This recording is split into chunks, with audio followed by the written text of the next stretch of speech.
Hello everyone, welcome to your first sociology lesson ever. I'd like you to open your books, put the date and the title of today's lesson is What is Sociology?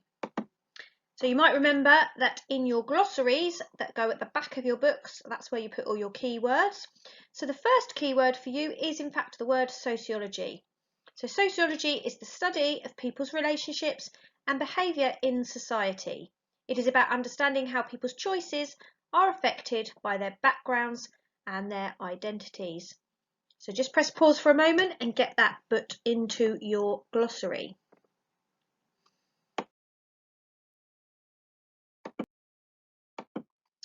Okay, so a little bit of a task to start you off and get you thinking. We need to be thinking about society, and the best way to do that is to think about what it might be like to live on a desert island. So what I want you to do is draw a picture in your books of a desert island. Now, in school, we'll be working in groups of 3 to do this task, but if you're doing this task from home, obviously you're going to need to be working on your own. And what I want you to do is draw a little drawing of a desert island in the middle of your book, and then all around the outside of your book, have a think about the things that if there were 50 people on your island, all ages, genders, all different races, different religions, what would they need to make their desert island successful? So think about the children, think about the old people, think about how they're going to learn, how you're going to discipline people, how you're going to make sure that people are getting together in a successful way. What are you going to do? Again, press pause, have a little think about that. So hopefully you managed to think about some things connected to education. So where are people going to be educated? How are they going to be educated? Are they going to get qualifications? What things are you going to study? You might have thought about where people are going to meet for socialising. Is there going to be the traditional British pub? Are you going to have a church or other religions? You might have had to think about how people are going to get communication, how they're going to get information. Do you need a desert newspaper? Are you going to have some form of letting people know things? Have you got any IT? Can you make any technology? What are you going to do with your criminals? What are you going to do with people that do things wrong? Where are they going to go? How are you going to keep your island safe from that sort of thing? Lots and lots of things that you might have given some thought to. So hopefully you've had a little think about that. You've had a little write down of the things that you need. Maybe you've got time to write down why we might need them. And these pictures are all examples of what we study when we look at sociology. So again, press pause for a moment and see if you can look at the pictures to think about the sorts of things that we look at. Okay, so let's just have a little look at them then. So we look at crime and deviance. We look at what makes people criminal. We look at crime statistics. We look at religion. We look at family. We look at poverty and wealth. We look at the use of social media and the mainstream media. So mainstream media is things like radio, television, newspapers, etc. We look at education. We look at things like racism and sexism and equality. We look at how old people are treated, etc., etc. So if you have a little look at this, these are all pictures of things that demonstrate what we do.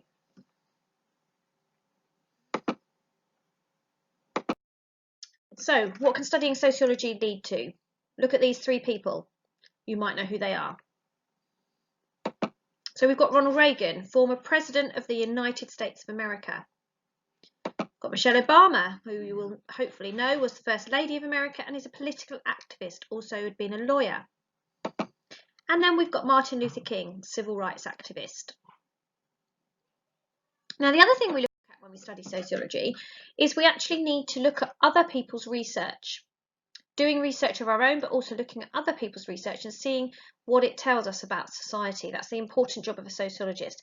So on the next 4 slides are examples, firstly, of the things that we study, but secondly, of sociological studies. And what I want you to do is read them. If you can copy them out, cut them out, don't copy them out, that'll take ages and be a waste of time. But if you can print it out and cut it out and put it in your books, that would be great. If not, just write the title across the top of your book. And then what I want you to do is just note down the things it tells us. So I'll read you out the first one. Very important study. Stephen Ball in 1981. He looked at banding. Banding is another word for setting. We call it setting in our school. And teacher expectations.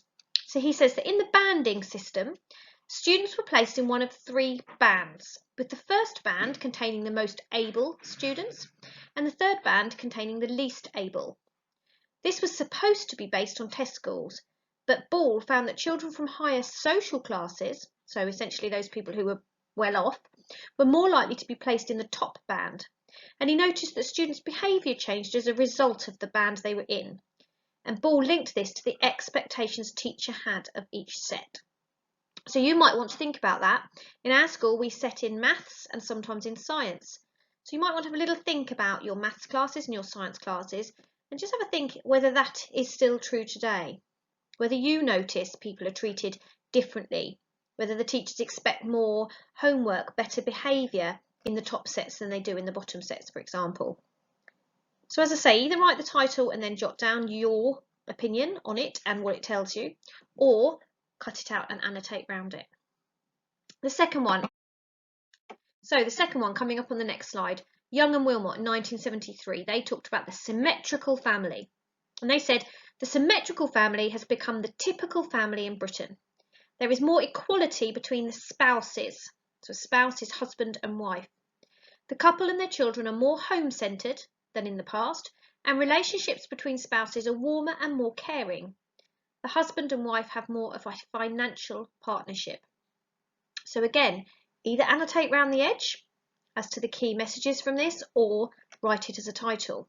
Both of these studies we'll look at again when we look at the family unit, we'll look at Young and Wilmot, and when we look at education, we will look at Stephen Ball. Third one, really important, we'll look at this when we do social stratification. Peter Townsend, defining poverty. He says, individuals, families and groups in the population can be said to be in poverty if they lack the resources to obtain the types of diet, participate in the activities and have the living conditions and amenities which are customary in the societies to which they belong. They are in effect excluded from ordinary living patterns and activities. So again, we'll do this a bit more when we look at poverty, but what that's basically saying is that if everybody in your society, in your culture you live in, has a smart television, has a mobile phone, has a car, goes on holiday, if you don't have those things, then in some ways you are living in poverty because you can't do what the other people around you are doing. So it's not just about not having enough food on the table, having a roof over your head. It's about fitting into the society you live in. And finally, we come to Albert Cohen. So Albert Cohen studied juvenile delinquency. So juvenile is another word for youth or young person, teenager. And delinquency, if you are a delinquent, you are doing things that are wrong. You're doing things that are going against the rules of your society.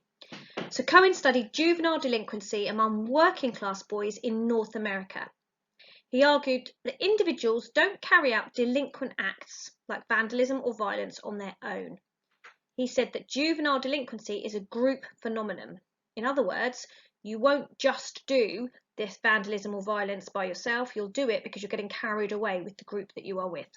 Young males learn to become delinquents by becoming members of groups or gangs in which delinquent behaviour already exists as the done thing.